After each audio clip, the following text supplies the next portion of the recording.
of the Oh system. my god, she's gonna trigger me. She's actually gonna trigger me. Oh, this Wakanda Forever criticism is gonna trigger me. Oh, okay.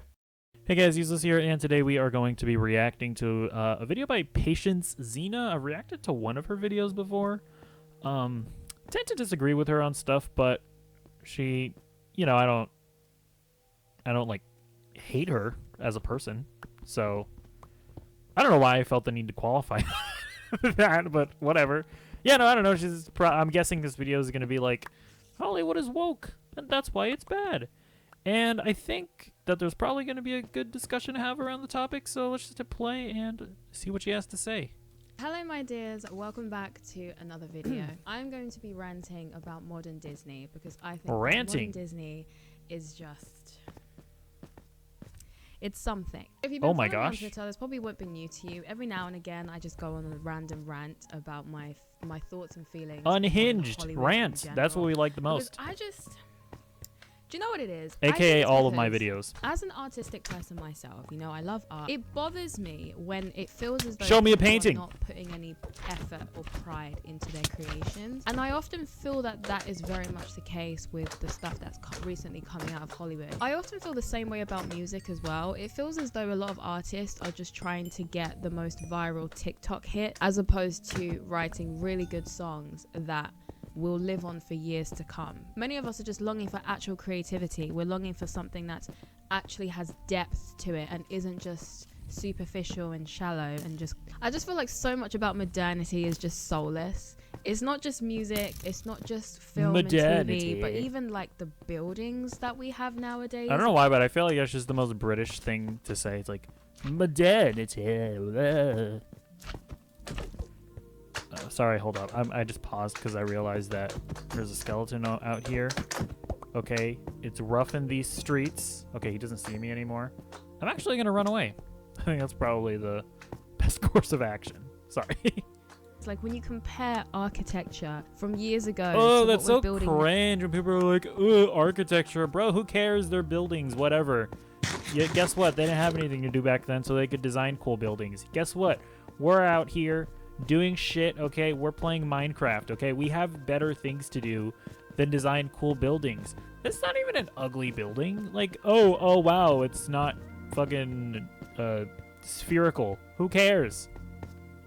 Now, it's just so dystopian. But anyways, today we're going to be talking about modern Hollywood, specifically focusing on Disney and just how much I think they've kind of fallen off. Fell off. So plus probably my L biggest issue plus is ratio. what I mentioned before, which is just the lack of creativity. At the moment, Disney seems to be going on this weird thing where all they care about is just remakes and never-ending sequels. I mean, how many Toy Stories do we have now? Like 5 or 4? Well, so, oh my God, this is one of the funniest arguments. I'm just curious about something. We're curious over here. We're a curious lot. I don't know. Toy Story 4 opening weekend. Okay. What was the opening weekend of Toy Story 4? I'm curious, okay? $120 million Unos. Okay. Elemental opening weekend. It's just not... We're curious over here, okay? We're a curious lot over here. Where's Box Office Mojo? Okay, whatever. Elemental earned $29 million. Yeah, you know. Although, hold on. Let me be honest here. Let's look up Lightyear. $50 million. Still, $50 million versus $29 million. I don't know. Maybe that might provide some insight as to why they keep on making sequels and whatever. Or I don't know, but all I know is that they rode Toy Story until the wheels fell off. We don't need Toy Story to be another Fast and Furious. To be fair, I didn't watch Toy Story 4. I still have to get to it. But I mean, people said when Toy Story 2 was coming out, they were like, "Oh, you can't do another Toy Story. The first one was so perfect." And then they made Toy Story 2. And then they're like, "Oh, you can't make Toy Story 3. The ending was perfect." And then they made Toy Story 3. So I haven't seen Toy Story 4, so I can't say whether or not it fell off plus L plus ratio. Okay, no one asked for that. Now, personally, I'm not completely opposed to like a Well, $120 million worth of people asked for it, so should be noted. People did, in fact, maybe they didn't ask for it, but they graciously accepted it. remake or an adaptation or whatever, as long as it makes sense. You know, I feel like nowadays with a lot of the stuff that Disney's doing, it's just there's no point in it. No one wants it and they don't do anything meaningful to it. If you're going to do a remake, I can appreciate it if you keep everything the same, including the characters, but maybe you just improve the quality, so you improve the quality of the scene. That's so cringe. Oh my god. You know, it's like people will like on one breath. They'll be like, Hollywood doesn't do anything original. They just keep on redoing the same thing over and over again. But then if they do like a remake and then they switch it around, those same exact people will be like, how dare you change this thing? It has to be exactly the same. You can't, you're ruining my child. It's like, I know, it's so cringe. Oh my gosh. CGI, etc. But if you are going to make changes to it, rather than just making superficial changes for no reason, like changing the gender of a character or changing the race of a character, I do think that there is a way to make remakes. Bro, it's like, how is she like on one breath being like, well, if you're gonna remake it, make it exactly the same, but with maybe just with better CGI. But then she, in the same breath, she's gonna like criticize them for making superficial changes. If it's a superficial change, then it's effectively the same thing that you said in the first place. It's like, why would you care about? Did she bring up a race change? Hold on, is that the example she used? Hold on. To it, rather than just making superficial changes for no reason, like changing the gender of a character or changing the race of it's like, if it's a superficial change, then why do you care about the change? They're still doing what you said, where they're making the same thing but with better graphics and with, well, she said graphics, CGI technically, but that's a stupid point to argue on. They're doing the same thing, except they just did a meaningless change. It doesn't matter. Like, why? It's the same thing that you said you wanted or are okay with. I don't character. I do think that there is a way to make remakes in a way, or adaptations in a way that's done really well. Like, I recently watched Del Toro's Pinocchio on Netflix, and I thought that was a good example of an adaptation. Is that even a remake? Okay, let's be real. I don't believe that she like read the original book Pinocchio. Wait, was Pinocchio a book, or is it just like a fairy tale? Hold up.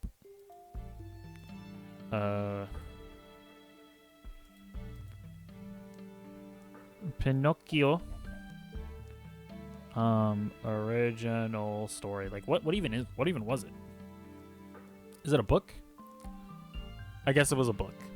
It's like, I don't believe that you read the book. You probably just like watched the Disney movie and that's like your whole basis of Pinocchio. But maybe she did. I have no, I can't say for sure. Adaptation that was actually done well. You know, it was quite clear that they were definitely taking a different route than what Disney took. But it was interesting because no, that is her basis.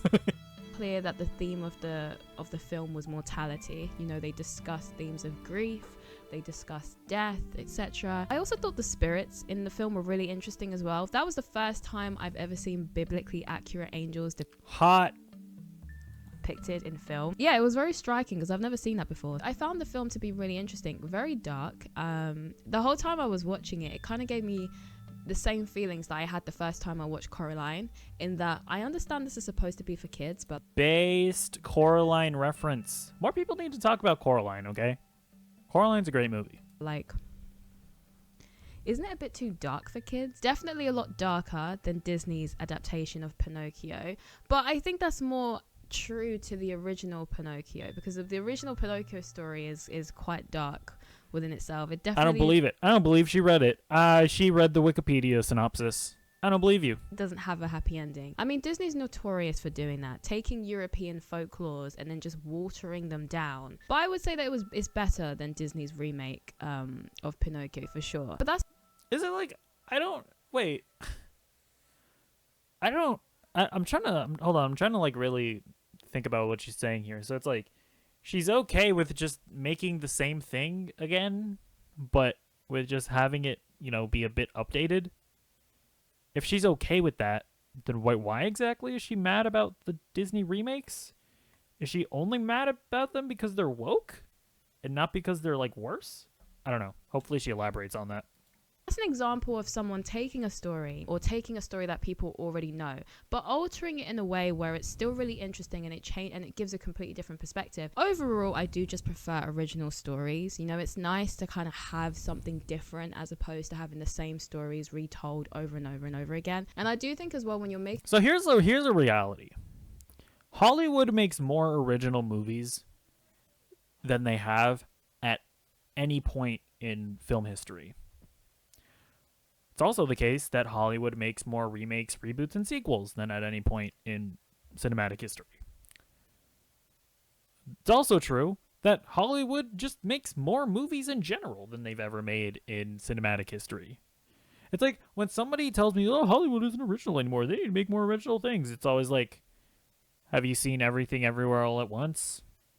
Did you watch The Northman? Did you watch Searching? Like, you could just run down the list, and it's always like, no, no, no. But they remade The Little Mermaid, and it's just like, you don't watch movies. Anybody that says that Hollywood doesn't make anything original anymore, they just don't watch movies. Like, hold on, I have not pre-planned this. I want to open up my movie theater app right now. Let's see what's on there. Let's take a look. Let's have a gander. So we have The Blackening.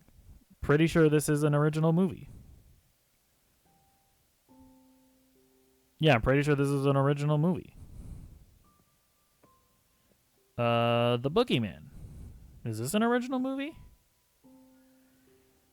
Pretty sure it is. I don't doesn't say it's like an adaptation of anything. Elemental. Original movie. Got Fast X. Sure, that's a sequel. The Flash. Kind of adaptation. Little Mermaid. That's a remake. Spider-Man Across the Spider-Verse sequel. Transformers Rise of the Beast sequel / adaptation. So sure. Are there a bunch of like sequels and adaptations and blah blah blah? Sure. But you also have 3 original movies here. That chances are your ass hasn't seen. So it's just like, just go to the movie theater and watch an original movie if you want them. It's there. It is right there for your consumption. Making a remake, you are treading on thin ice because the likelihood that you're going to do a remake that people love is not always very high because people are very protective over classics because there's a lot of nostalgia attached to it. I discussed this in my... I think people, yeah, and it's just one of those things where it's like, I agree that it's probably not really worth it to try to do remakes a lot of the times, but I also just like can't really relate to the people that get like super upset over stuff like that because I don't know, I'm always just going to be of the opinion of like it doesn't have to be exactly like the original source material. I'm okay with it being drastically different from the original source material. I'm cool with letting artists take things and make weird, wacky stuff with it. Like I don't care that much. It's like, even if it's something that I like desperately love, if I'm watching something and it's like completely different, then I'm able to just sort of disassociate myself from the original source material and accept what's being given to me.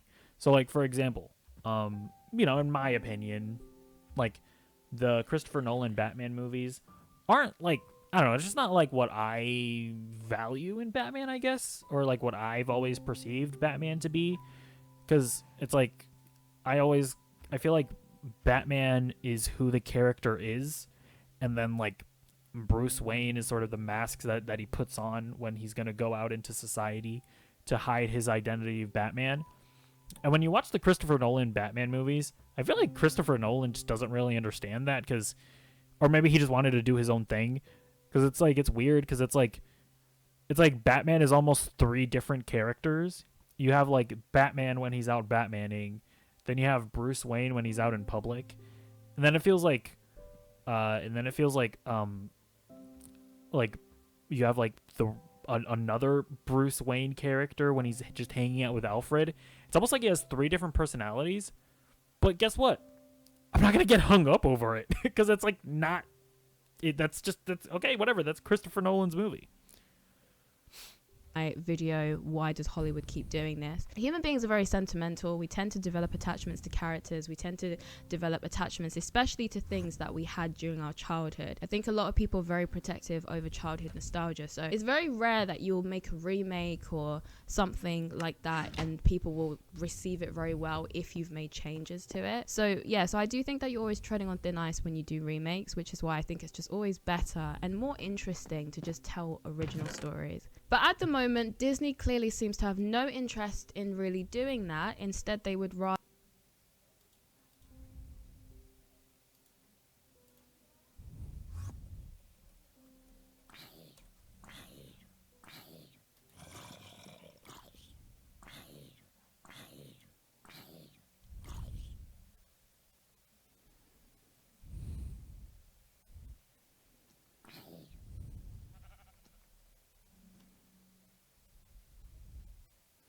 Have you watched it, Patience Xina? Have you watched it? Are you watching it? Are you buying your ticket? By the way, I actually think Elemental is pretty good. It's not like one of the top 3 Pixar movies or anything, but it's a good time. Have you watched it? I'm just saying. I'm just saying. Listen, I'm just speaking things. I'm just saying words over here, you know what I mean? You know what I mean? Are the vandalized classics. Another Feminism. recent theme that I've What? noticed within Hollywood and especially within Disney that Woke. I'm not a massive fan of is the very wokeness has ruined blatant it. feminist themes that they're pushing when it comes to how they presented How dare they? female characters. Modern female characters nowadays are so unlikable. They're quite obnoxious, to be honest. And it seems that Like I'm not who? the only one who shares these Give us views. some I recently examples. saw the actress Emily Blunt give her take on what's currently happening with lead female roles in Hollywood, and she said it's the worst thing ever when you open a script and read the words strong female lead. That makes my eyes roll. I'm already I will out. say, I'm if scripts like literally have strong female lead, like where does it even say that? I guess scripts have descriptions, maybe? I'm not sure. But that's that's pretty cringe if that's a thing that actually happens a lot. bored. Those roles are written as incredibly stoic. You spend the whole time acting tough and saying tough things. Blunt argued that modern female roles are reductive and they have no But it's also it's like I'd be curious to know like what role she's talking about, because it's like Emily Blunt also plays the mother in A Quiet Place, which is a very feminine role, very interesting role. But it's like, I don't know, is she talking about the script for what is it? Was it Edge of Tomorrow? It's like, yeah, she was a soldier in that movie. So I don't know, I'd be curious to know what roles exactly what specific role she is talking about. interesting qualities aside from being strong. And I agree with her. These films are flopping, and then these creators are just blaming sexism and claiming that it's because people don't want to support films with female leads. No, it's because the female leads you have Okay, are but so what movies are you talking about? Give us some examples. I don't know what you're talking about. unlikable and also very unrelatable. You know, surely as a woman, I should at least be able to relate to these characters to some degree. Like what character? I don't know what character you're talking about. You're trying to portray women in a way that women will like and women will relate to. So surely, at least, at the very least, if you're going to claim misogyny and you're going to claim that men don't want to support these characters. So yeah, this is kind of annoying. It's like she's not giving us any examples of characters, nor is she even giving us examples of like the quotes of people saying that the detractors are misogynistic. Like, she's not giving us any direct quotes. It's hard for me to like work with this or respond to this in any way. because they're women, fair enough, but why don't women also want to support them? Have you ever considered that maybe it's because these characters are just unlikable by everybody? It's not really anything to do with sexism. Like, for example, I watched this new She-Hulk that came out last year, I think. I was excited, actually. I don't know why I was excited, because at this point, Disney has made it very clear that they don't actually care to write good female leads, but I still was so this is also, I feel like She-Hulk is a really good example where it's like it's like a thing like She-Hulk that is female led and that talks about women's issues. It's like these projects aren't allowed to just be bad. You know, you can't just be bad, right?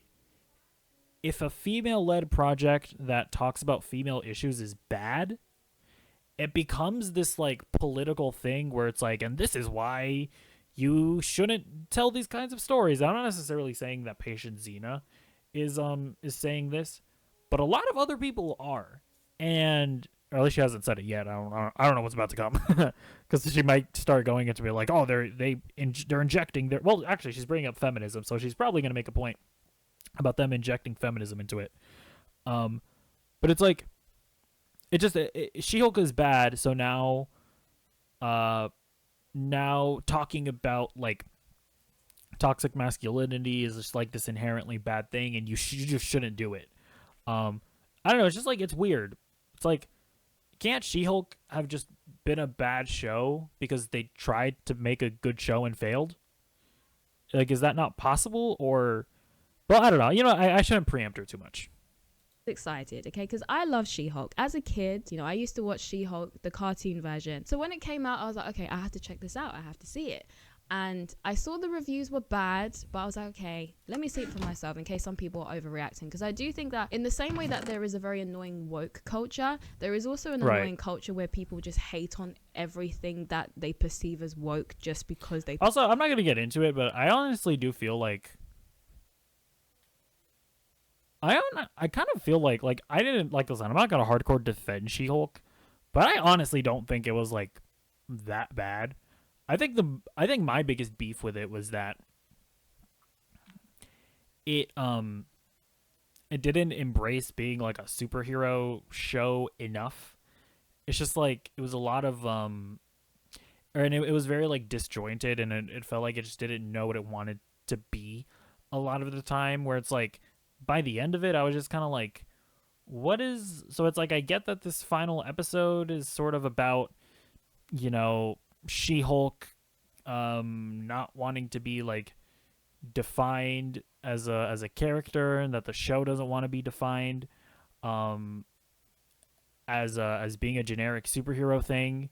But then it's just like, but like, what was the show if not that overall? I don't know. I don't want to get too deep into She-Hulk because whatever, who cares?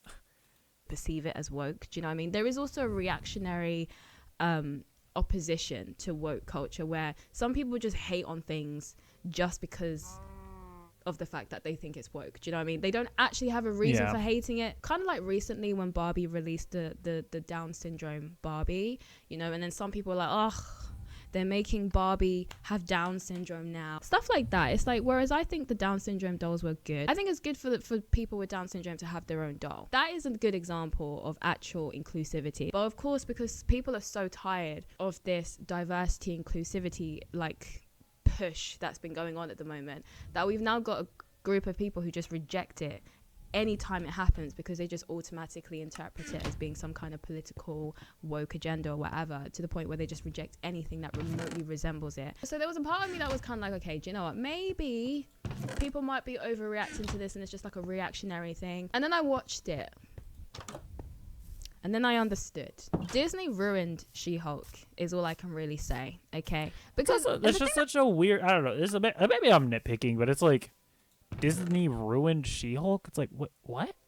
But they just made a bad thing. It's like, you can go back and watch the old cartoon if you like the old cartoon. It's like, nothing was ruined.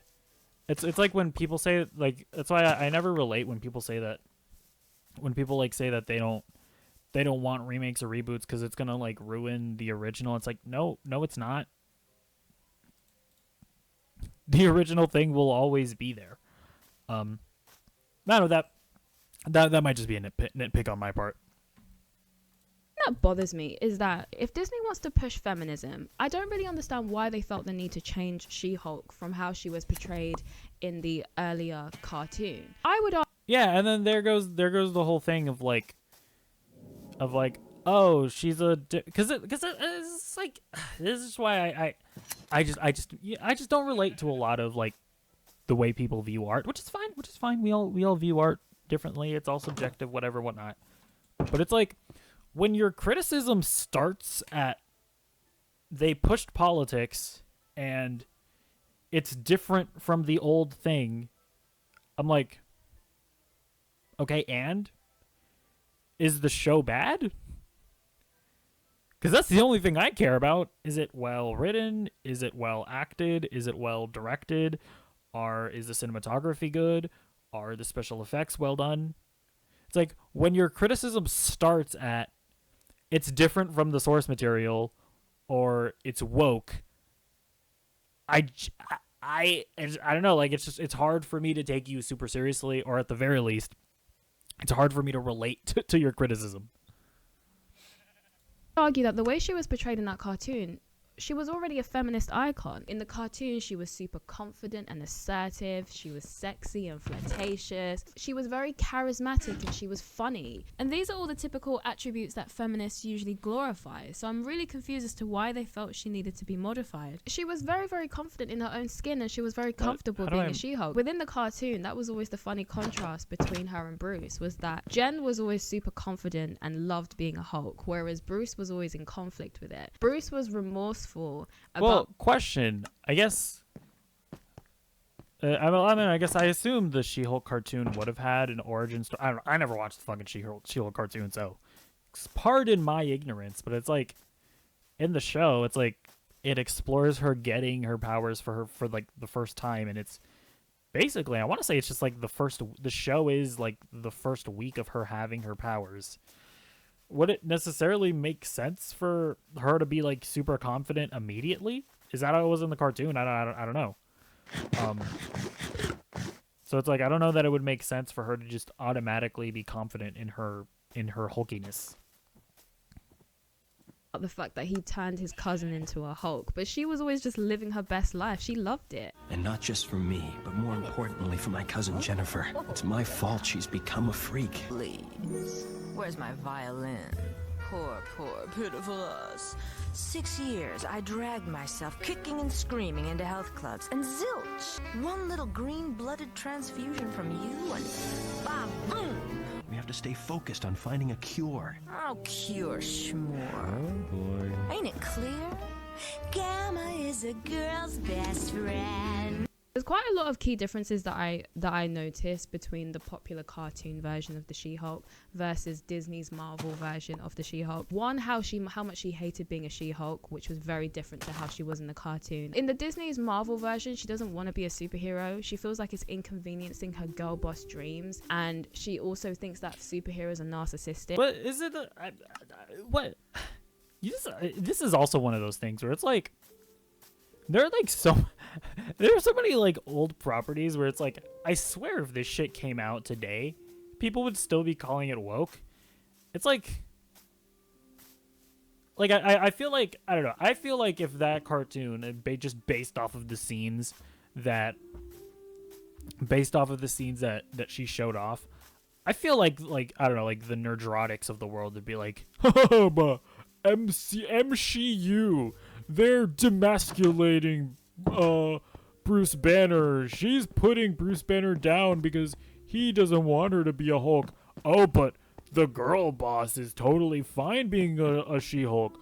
Oh, she's a Mary Sue because she has no she has no flaws. Blah blah blah. Bro. And listen, to be fair, I'm kind of going off talking about just the general culture and the general discourse because I understand that isn't what Patience here is saying, but I don't know. I can't help but watch this and just feel like a lot of this is just also the fact that fucking politics has just completely rotted people's brains, where they're just like, where they just want to be outraged by stuff. I don't know. I think the irony was lost. Or I should say it's incapable for people to just like watch things without them being just like obsessively thinking about politics the whole time. On the writers, how are you going to say you don't want to save the world because you would rather go and do your girl boss dreams, but claim that people who sacrifice their lives to go and help others are the ones who are the narcissists? Okay. In Disney's Marvel version of She-Hulk, she also competes with Does Bruce Banner even go around like constantly saving the world? I don't think he does. At least at the, like, he obviously has in the past, but I don't even think that's something that he like regularly does. Honestly, that any of the that most of like the Marvel, most of the Avengers do necessarily. Right? Am I wrong about that? I'm probably wrong about that. Never mind. Bruce a lot, which was also very strange because that wasn't a dynamic that existed within the cartoon. The competitiveness of Jen in the new She-Hulk is so apparent, even down to rage. There's a part within the first episode where she's saying to Bruce that she feels more rage than him, and he can't understand her and how much rage she feels, because as a woman, you know, life is so hard because sometimes she has male colleagues who speak to her in a tone that she doesn't like, and sometimes she gets catcalled by guys, and so because of that she experiences much more rage than him. And she assumes that, I guess, because she's a woman and he's a man, so therefore obviously she must have experienced more rage than him. And if you know Bruce's backstory, you can understand why this is very bizarre, because Bruce's backstory is that he was abused as a child by his alcoholic father. So the Hulk is... Okay, but that's never been established in the MCU? I don't think. Yeah, I don't think that's ever been established in the MCU. It's basically a physical manifestation of the rage that Bruce feels because of his... I mean, I feel like I feel like if she wants to make this argument, she could just bring up the fact that he's been on the run for like 20 years or whatever. Trauma. If feminists in Hollywood are trying really hard to get rid of this notion that women are overdramatic and fragile, they're not exactly counteracting those points now, are they? By portraying these but it's also as like, the hard... When I'm trying to remember, when Jen says that, I don't think I don't even think she was being portrayed in a good light there. Like, I'm trying to remember. Like, when she's like fighting with Bruce, I'm pretty sure it's supposed to be like, I feel like that scene was played off as like two siblings like arguing with each other. It's like I don't think that like or I don't know, I guess that specific line was never mind, yeah, that specific line was very much them sort of saying that women go through hardships in the workplace or whatever. Which I mean is true, probably. Like, are we gonna say that all misogynism or whatever, or misogynists, like, are we gonna say that like law, I mean, I'm not a lawyer, but are we really gonna say that like people in the world of law aren't probably a little misogynistic, that it probably isn't like pretty fucking difficult for female lawyers? Like, is that a hard thing to believe? I don't know. Like, hasn't Bruce Banner if we're really talking about this, hasn't like Bruce Banner been like a world-renowned scientist for most of his career? Obviously things got crazy when he became the Hulk. But if we're really just thinking about what she's saying, in that she's had to like control a lot of her anger, experiencing a lot of misogyny in the workplace, is that even like a hard thing to believe? I don't know. As one of the biggest hardships that women have to experience. Now, I don't doubt that there are a small minority of women who would get very angry and experience rage over these situations, but I don't think the vast majority of women look at these things like that. I think they view... I don't know.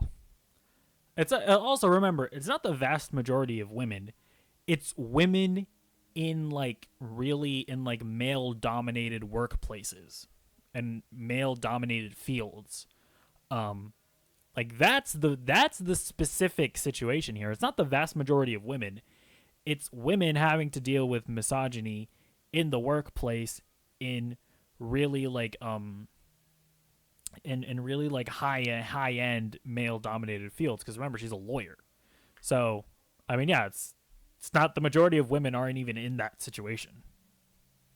View them as annoying inconveniences, but nothing more than that. And I do think that if these are the kind of scenarios that would make you filled with rage, you have had a very, very sheltered life. She-Hulk also portrayed men in the most unrealistic ways. I don't know. It's just like, I don't know. I feel like that's kind of a shitty thing to say, of like, oh, just because you're like living in a first world country, you're not allowed to have like problems or emotions. I don't know, mate. Is that a straw man? But I feel like it's kind of what she said, where it's like, your problems aren't valid because there are people dying in Africa. It feels like that's kind of what she's saying here. It's as though It's like, just because you live a privileged life doesn't mean that you can't complain about things. I don't know.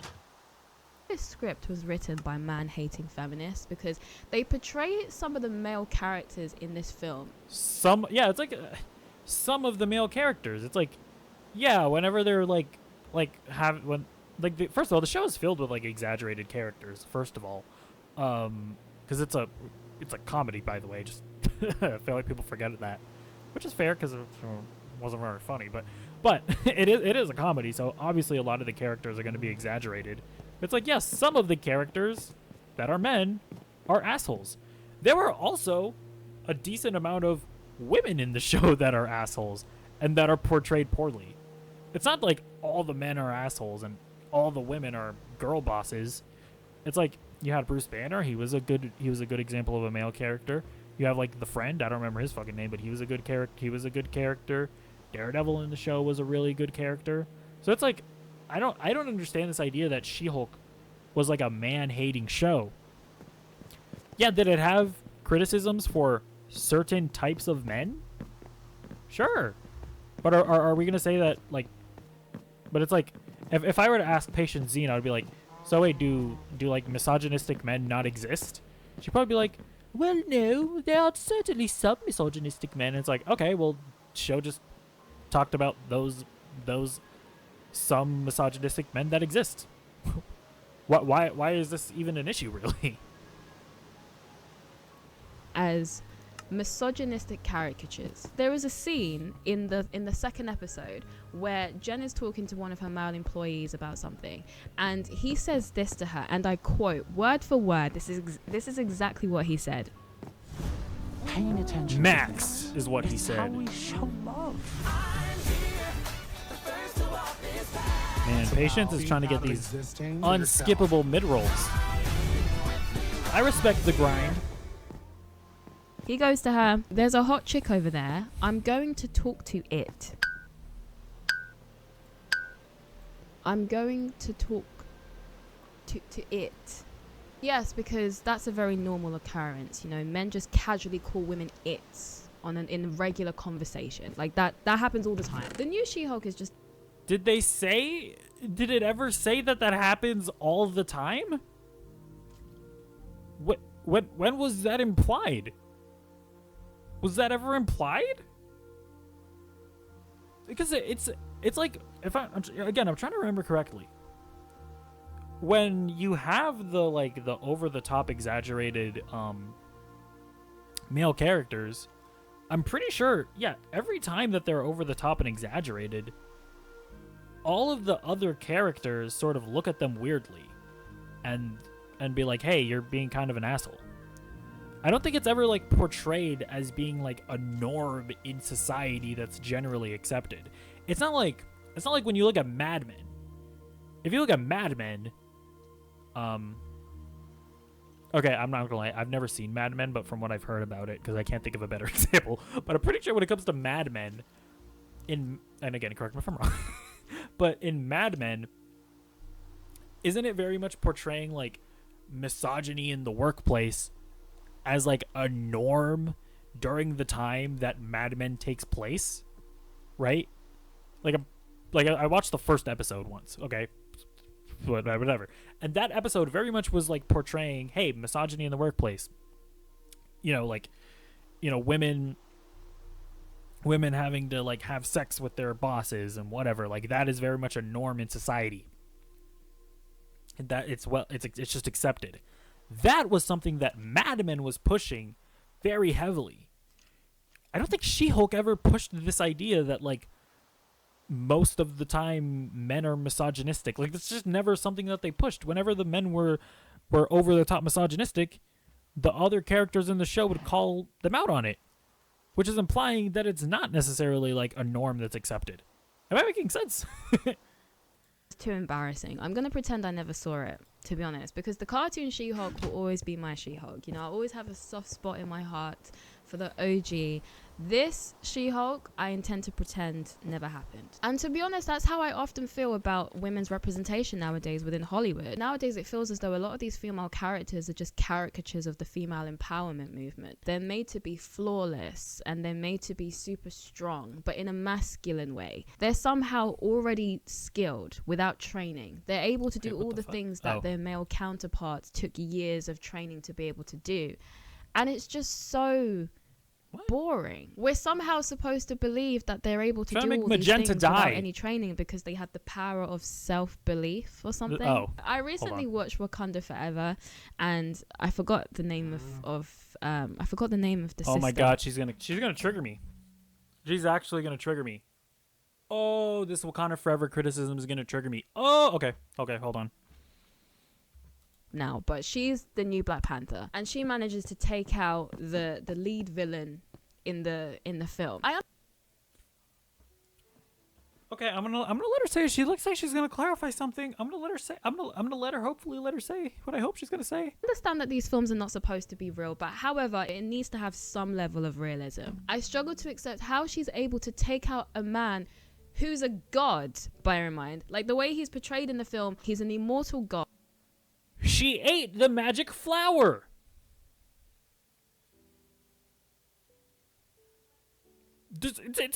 It's not a trivial thing. Literally, this was a point in the movie where she made a magic flower and she ate it and it gave her superpowers. What? How do people miss that when they talk about Wakanda Forever? She ate the magic flower. Not only that, because if you still want to say that, hey, she ate the magic flower, but she still doesn't know how to fight and she didn't get training. I mean, listen, they're Wakandans. I'm sure like the royal family all have some kind of training. But either way, sure, whatever. She still doesn't even beat him in a straight up fight. She has to use, right, characteristics that are unique to Shuri, right? Because she's a scientist. She still has to use her big old science brain to come up with like the heat trap in the ship to weaken him. So she still doesn't even beat him in a straight up fight. But even still, she ate a magic flower that gave her superpowers. She isn't just naturally able to take out a god. Also, not a god, mutant, okay? Patient Xina. Get it right. Fake fan. He's been around for years longer than her and her mother. There are legends about this man, for goodness sake, because of also, it's listen, if anybody is a Mary Sue in Wakanda Forever, okay, it's M'Baku, my man. No magic flower whatsoever, okay? Absolute Giga Chad. Takes a punch. Takes that punch. Look at this. Remember, no flower, no magic flower that gives him superpowers. Just takes that punch.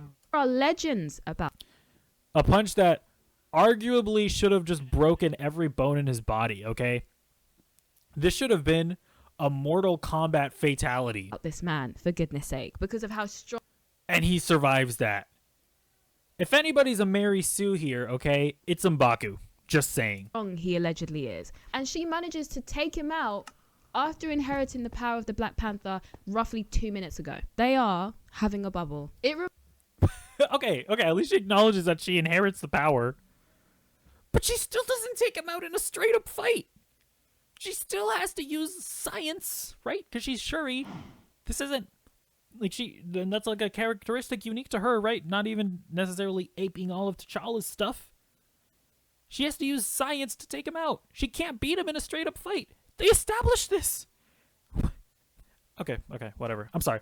That whole Shuri thing triggers me. I'm sorry.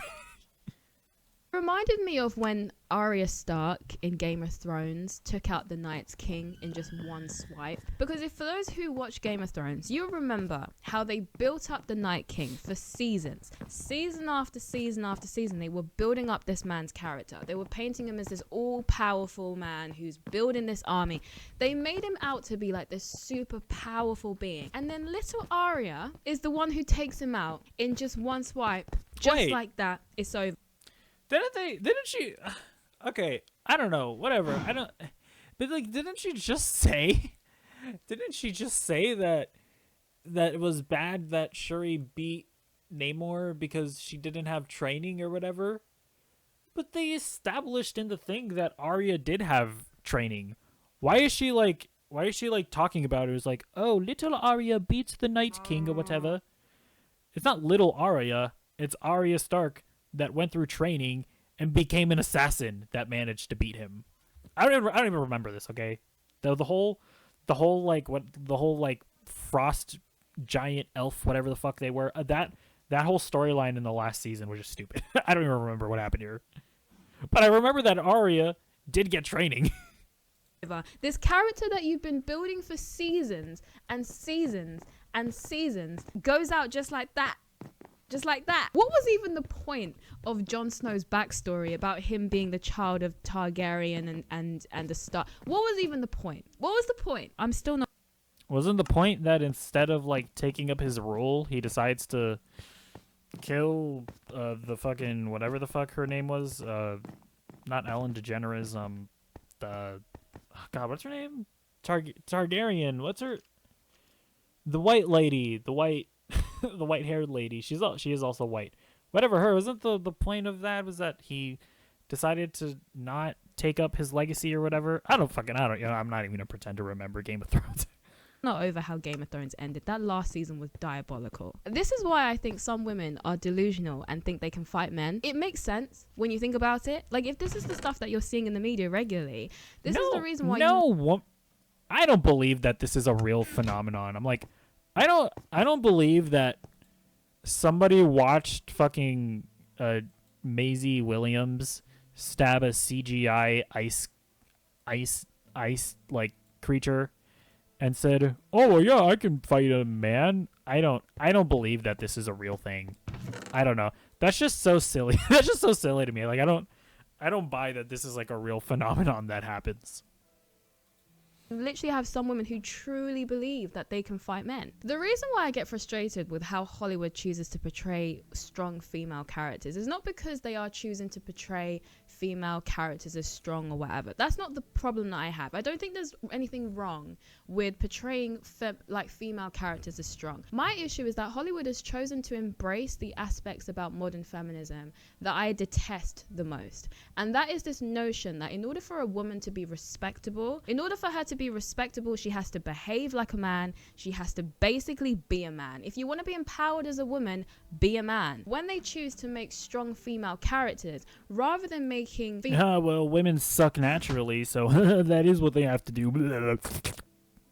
Female characters that are strong in a more realistic feminine way, they choose to make them strong in very traditionally masculine ways. So rather than embracing feminine strength, they choose to make females embrace masculine strength instead. Like, I would argue that Avatar's Neytiri this just gets into like what is a feminine or masculine strength?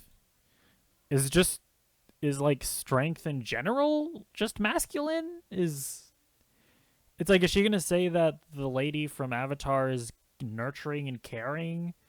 Is that a feminine strength? Or it's like, are men not allowed to fucking take care of their children and be loving? I don't fucking... this whole I feel like this is just gonna be silly. Good example of feminine strength. She's brave, she's smart, she's skilled, but she's also very passionate and very nurturing. She cares so much and she cares so deeply about her community and her land and her family. I would argue that Are those inherently feminine? Did Jake not care about his land, his community, and his family? What? Is that an inherently feminine thing? she's a good example of feminine strength. She's not a character that you would describe as weak by any means. However, you never feel like she's trying to be a man. She doesn't compete with her husband. They work very well together as a complementary team. Even if you want to take it to villains. Aren't there like specific moments where she like directly challenges him though? I feel like there are. I don't know.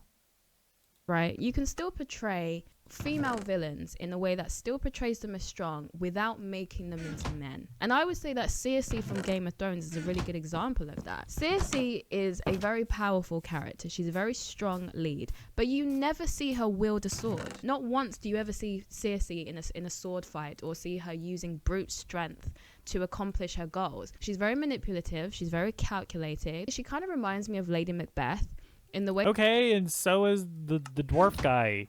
Is the dwarf guy a feminine character? I don't know, just like this whole like weird like gender role stuff is just weird. I don't really understand it. But that's like a whole other thing. Way that she's able to pull the strings of the men around her in order to get what she wants. I would say that Cersei represents a more realistic representation of the darker sides of femininity. I mean, look at Meghan Markle.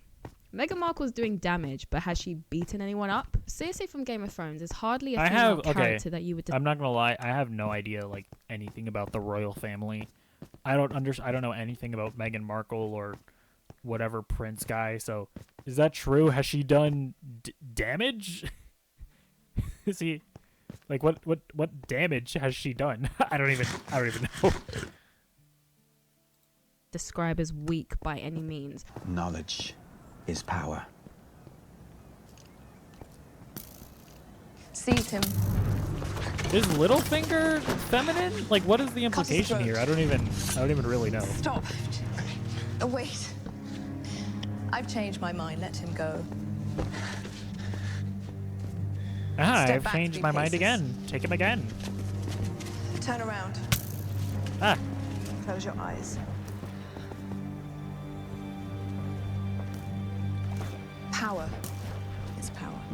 Ooh. Despite the fact that she never used brute strength, she still managed to work her way up to the throne. Femininity does not inherently mean that something is weak.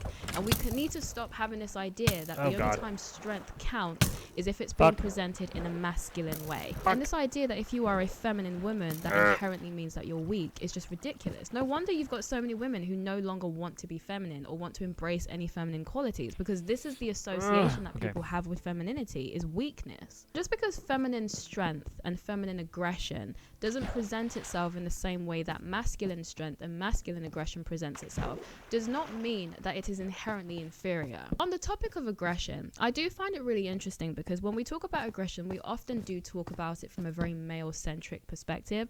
Was Shuri like... Okay, I don't know. She's not even like associating this with any specific character, but just the ones that she's talking about again. Is Shuri not a feminine character? Like, would you not consider Shuri to be a feminine character? Like, I don't think she's like... I don't know. I'm trying to think back. Was Jen Walters even a... I feel like Jen Walters was a pretty feminine character. Like, weren't you literally getting mad at her because she didn't want to, like, fight and be in the Avengers? Like, she just wanted to, like, be a normal person? I don't like... just by your definitions of what femininity and masculinity is, which... I don't even know that I agree with. Like, are the characters that you've presented, are these examples of women trying to be men or whatever?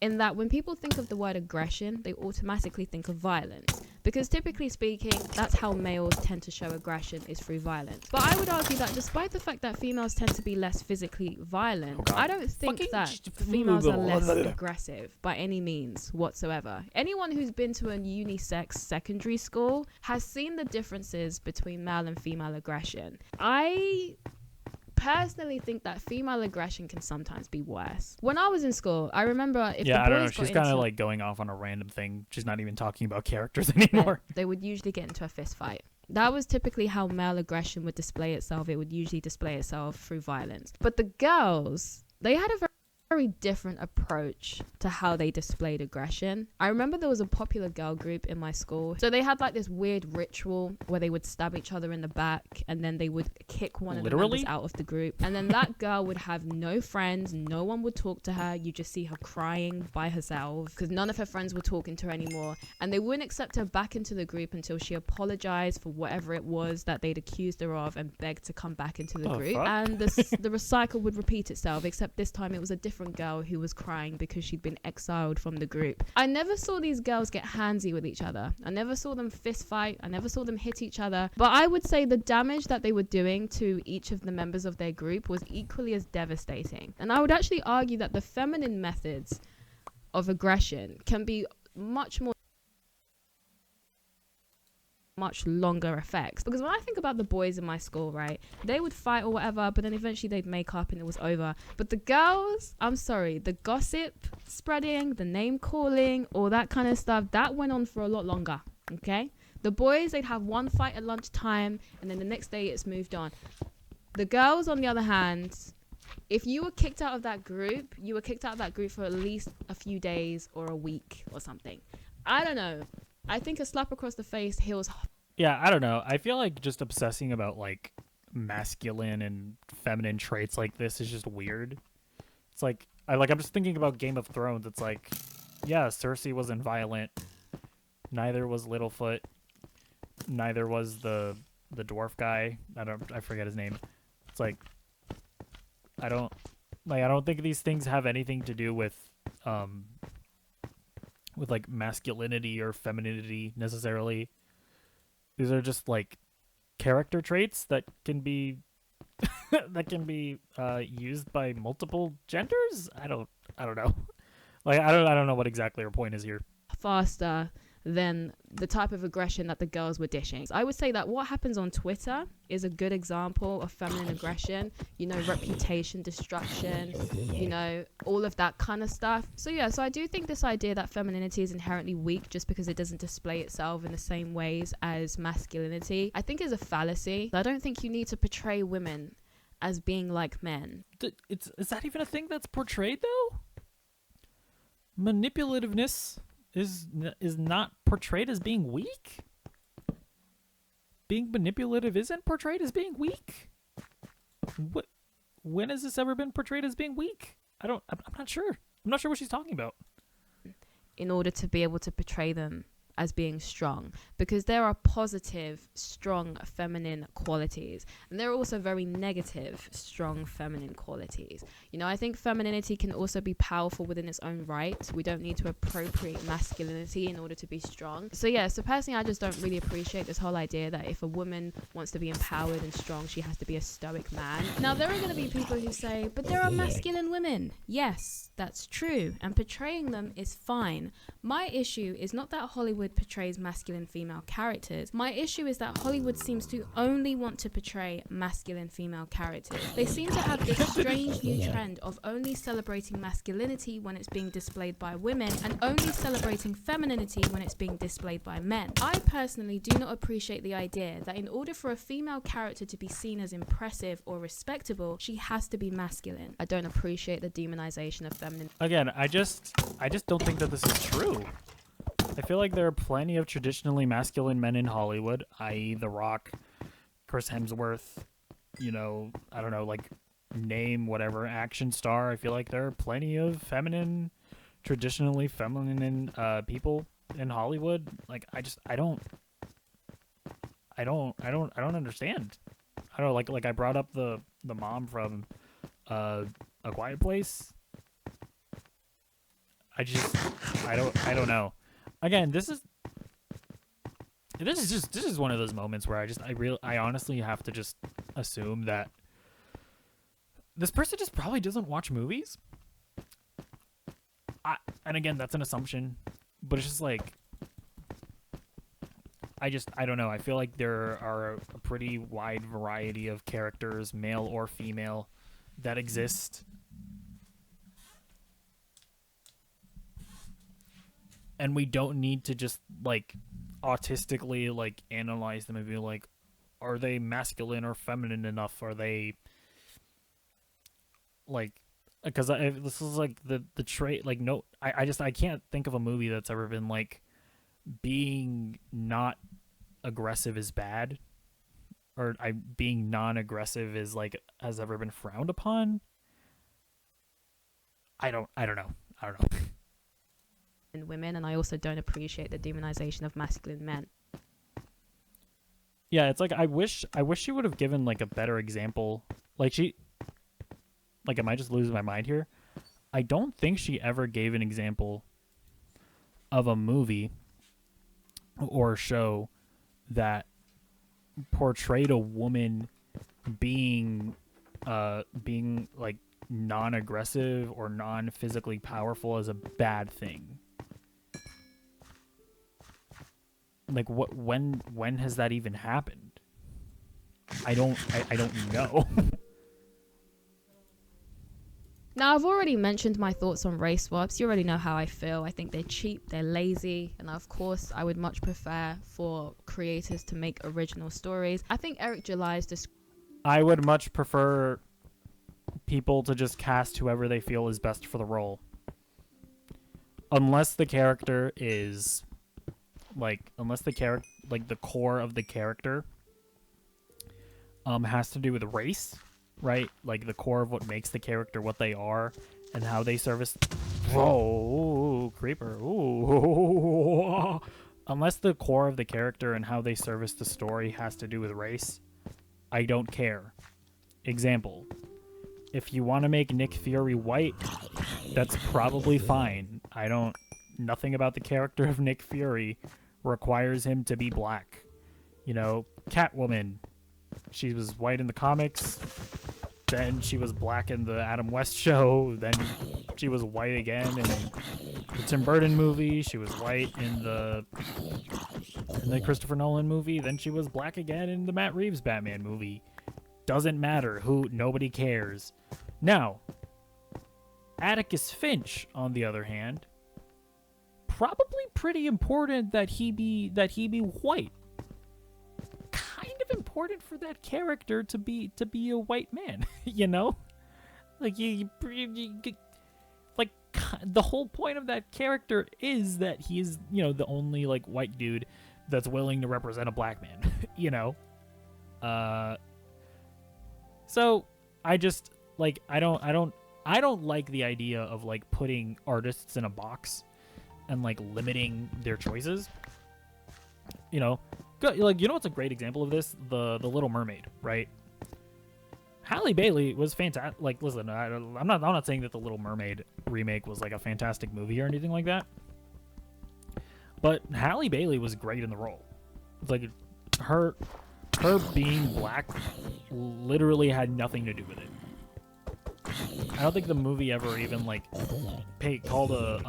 put any attention on the fact that she was black. You know, there wasn't some, like, weird, like, racism subplot where, like, the mom was white and, like, disapproved of the of the relationship. Like, there was nothing weird like that. She just was black, and it wasn't a big deal. Description of race swaps is probably the best and the most accurate description of them. He calls them sloppy seconds, and I think that's pretty accurate. I don't personally think I should be happy. I mean, I don't. That's the thing. It's like I also just, like, don't care about it from like a representation perspective. Whoa.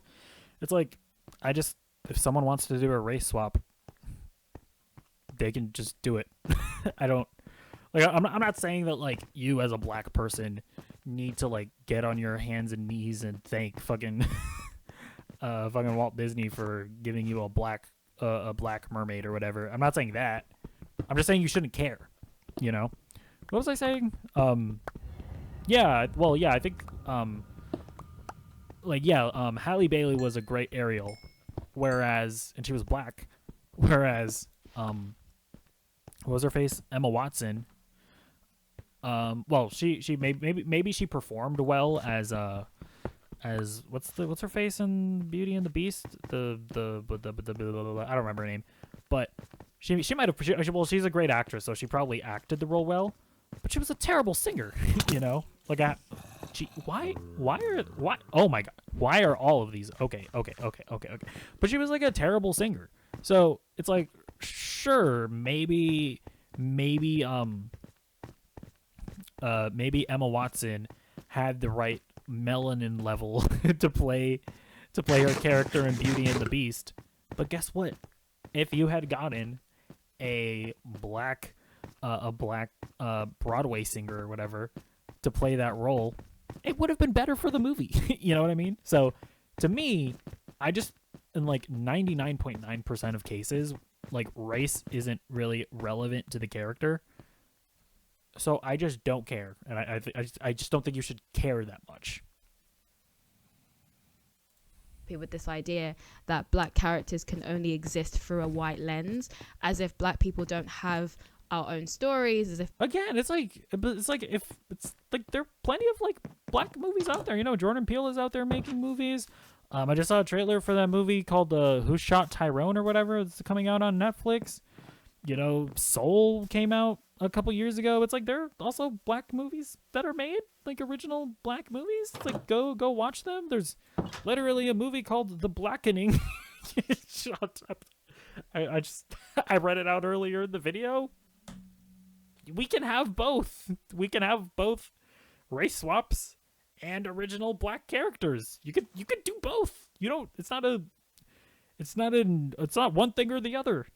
You know, what's the little Mexican girl meme? Why not both? black people don't have our own history, but rather than exploring this, these writers would rather just paint white characters black and call it a day. And if but it's also, she just like doesn't really understand. It's like the writers aren't greenlighting projects. It's like when you're looking at The Little Mermaid, they said, hey, we want to make money, let's remake The Little Mermaid. So then they were like, we're going to make a Little Mermaid movie. Then they hired a director who said, hey, who's that girl? She heard Halle Bailey singing and she was like, oh, I want her to be my Ariel. It's just, I don't know. It's weird. I don't know. If I'm expected to be happy with that, then no, I'm not. I want original stories. And if you want to talk about history or historic, I'd love to know if she watched Soul.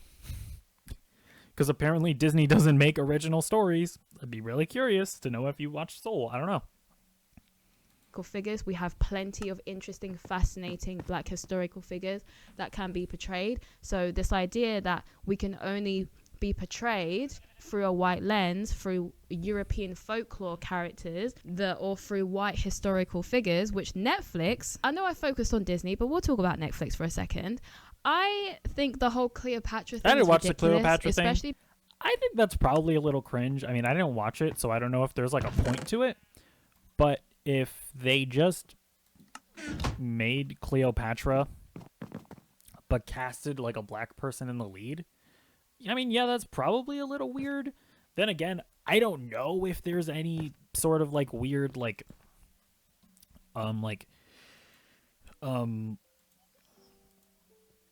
sorry, what am I saying? Like, I don't know if it's the case that there's any like weird sort of conflict going on in the historian field or whatever, where like maybe there are some historians that have claimed that Cleopatra may have been black. I don't know, like I've like, you know, I know people say that Jesus was black. I have no idea if that's the case or not.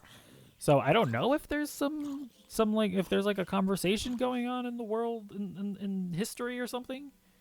I have no idea.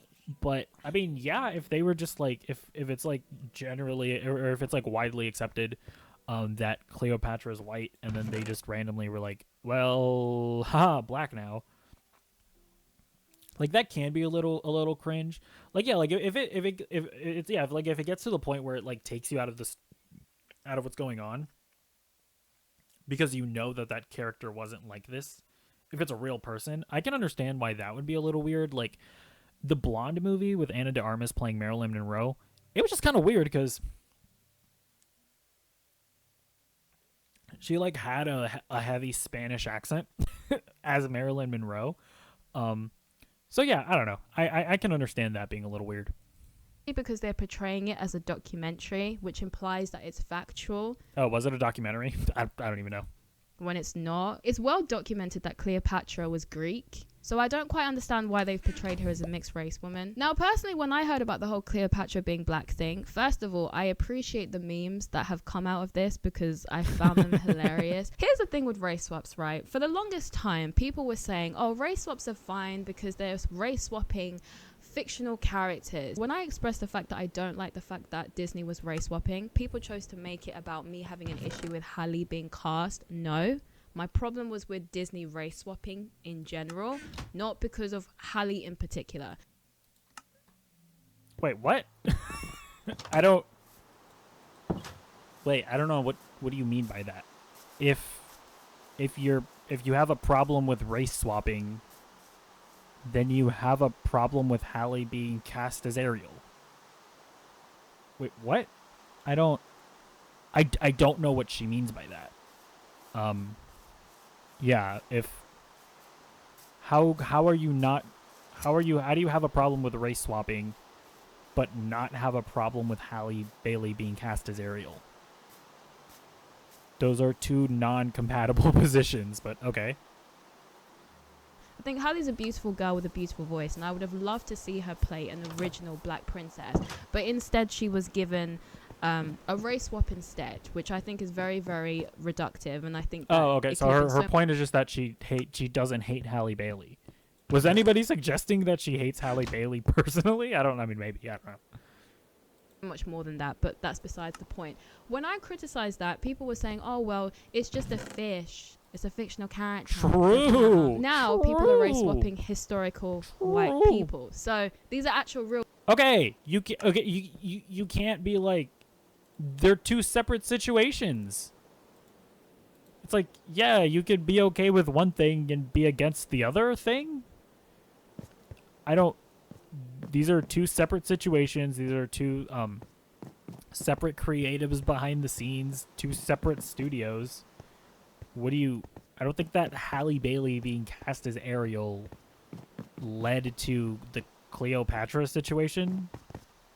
That's a weird line of argumentation. It's like, yeah, you can be okay with one thing, but then disagree with another thing. What point are you making? Real people who are historical figures, and they're now being race swapped. So what exactly is your justification for this then? I personally don't want any of my... Why would you assume that that person would be okay with the Cleopatra thing? Why would you assume that? I don't know. Historical figures race swapped, and so I have enough respect to also give the same courtesy to other people and their historical figures. And it's kind of crazy to see Egyptians speak out about this and be shut down and called racist, because in order for you to truly embrace progress, Egyptians, you need to allow your... I mean, listen, I honestly just don't care. I don't know. Like, who's a Mexican historical figure? Bro, I'm so bad at history. I don't know. Although, to be fair, I mean, Native Americans and whatever, like, and minorities, they have had to deal with a lot of race swaps in history, right? Because, like, I think, like, Johnny Depp, didn't he play the Native American character in what's that Western? Hold on, what was it? Let me look this up. Let's see. Johnny Depp Native American movie. Yeah, The Lone Ranger. He played the Native American character in The Lone Ranger. So, hey, you know what? We're just evening the playing field here. You know what I mean?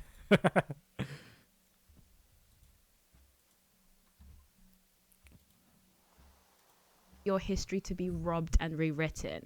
How dare you try and argue against that? Don't you know this is what progress looks like? The whole thing is just so ridiculous. And once I learned that Jaden Pinkett Smith was the one behind it all, everything just made sense, to be honest. I do think it's wrong. I would hate it if people were trying to culturally appropriate my history and claim it as their own. So I think it's wrong for it to happen to any other culture. But what has given me a lot of hope though is that when I was on TikTok and I was watching kind of like the response to all of this, the vast majority of the videos that I saw criticizing this and calling this out were from black content creators. So it does give me hope to see that a lot more young black minds are waking up to all of this nonsense and no longer accepting these race swaps and accepting all of this stuff as acceptable representation. Yeah, I mean that's the thing. Like, I didn't watch the Netflix documentary.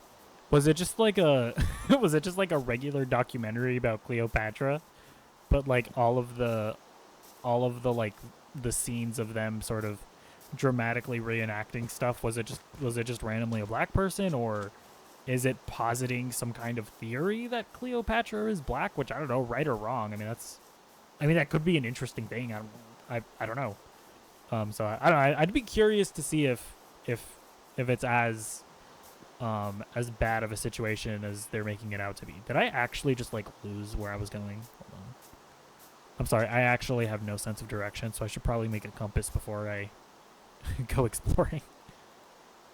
You know, because it is insulting. Black people we have our own folklore, we have our own fascinating cultures and histories that Hollywood could share and present in film and TV and documentaries or whatever, but they just don't seem very interested in doing that. I think if you're going to portray black people, portray us properly or just don't bother, you know? I would really rather you didn't bother than do this, because I think this is much more insulting. I feel the exact same way about gender swaps. I don't see the point in them. But you know what? I don't know. They're just swapping for the sake of swapping. If you are an independent filmmaker and you want to release your work, this is probably the best time for you to thrive right now, because nothing is good. It's not, because nobody watches it. There are plenty of original movies that are made and that are released, and nobody watches it. But then they'll go online and complain about how Hollywood doesn't make anything original anymore. That's the actual dynamic here. That's the actual dynamic. I don't know. Exciting people, nothing is interesting people in terms of what's being released right now within TV and film. I think this is probably the prime time for independent people to come forward and start putting their work out there, because the bar is in hell at this point. I remember when... I'm sorry, do you have any idea how triggered an independent filmmaker would be to hear you say that? To say that, hey guys, you guys haven't been putting work out there, you know, you guys have been lazy. Now it's time to start making stuff. Do you have any idea how triggered like an indie filmmaker would get listening to that? Oh my days. Wow. Like, that is a wild thing. That is a wild sentence to utter. Oh my god. And films used to be so good that people used to make long videos on YouTube analyzing, you know, the hidden themes and the symbols and all the stuff that used to happen with the film, and people giving their own analysis and interpretation of what the film meant, or what the ending meant, or what different scenes within the film meant. I remember when people used to be able to do that with films, because these are forms of art, whereas now things are literally been spoon-fed to us. Like, ideas are being shoved down our throats and spoon-fed to us. There's nothing to analyze. There's nothing to interpret, because it's very clear what the message is, and it's nothing exciting. It's quite repetitive at this point and boring. That's my rant. I just want some good original stories, and I just don't think we're going to get that anymore. And so I think maybe it might be time for the independent creators to rise up. That's such a wild statement. It's like, guys, hey guys, now's your chance to start making movies, guys. Go forth, my child. Start making movies. This is literally your moment. Don't let it pass you by. This is your moment. But anyways, that is the end of this video. Thank you very much for listening to my rant. Do let me know what your personal thoughts are on modern Hollywood and modern Disney. Let me know down in the comments what you personally think about what's been currently released at the moment. Do you even still go to cinemas? I would also like to know that, because I feel like there was a time when I used to always know what was going on in cinemas because I used to go to the cinema a lot more frequently. Now I never know what's out in cinemas, and I don't care either, because what's coming out at the moment is so terrible. I'm not really... I don't know. You know, I haven't watched it, but it's all bad. I'm not going out to see it because it's bad.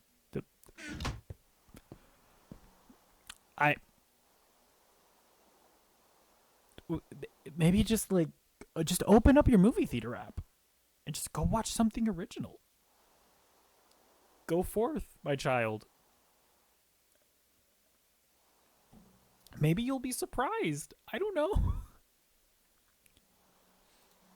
willing to spend money to go and see it. I'd rather just wait for it to come out on the streaming services and just watch it on there. Yeah, but I would be interested to know if you're still going to the cinema, or if you're still interested in what's happening, what's being released in the cinema. So do let me know in the comment below. I have absolutely no idea what happened to my outro footage, but if you enjoyed this video, then you may as well like and subscribe. I am also on other socials if you're interested in checking me out. Links to all of that will be in my description. As always, thank you very much for giving me your time today, and I will see you in my next video. You're welcome.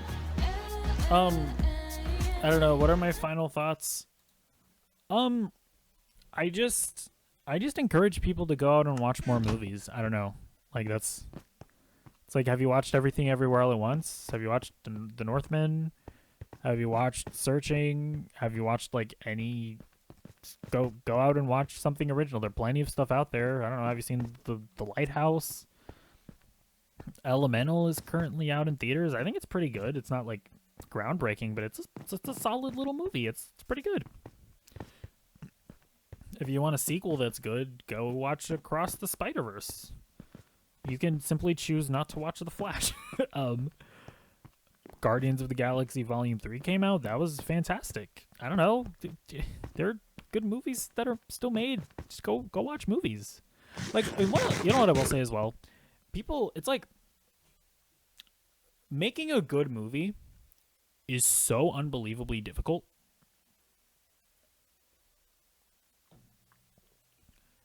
It's also one of those things where it's like, maybe instead of like blaming a movie being bad on the fact that it's political or they're trying to push an agenda, maybe we can just like accept that they tried to make a good movie and it just ended up being bad, because sometimes that happens. Because it's one of those things where it's like, I don't know, like I always like to bring up the Harley Quinn animated show. It's on HBO Max. That is a show that is overtly woke, overtly political, overtly feminist, and it's hilarious, and everybody that watches it loves it. And it's because there's not even anything wrong with being like overtly feminist or overtly woke. You know, there's nothing wrong with a girl boss character as long as it's written well and it's well acted, it's well, you know, it's well directed, then it can be good.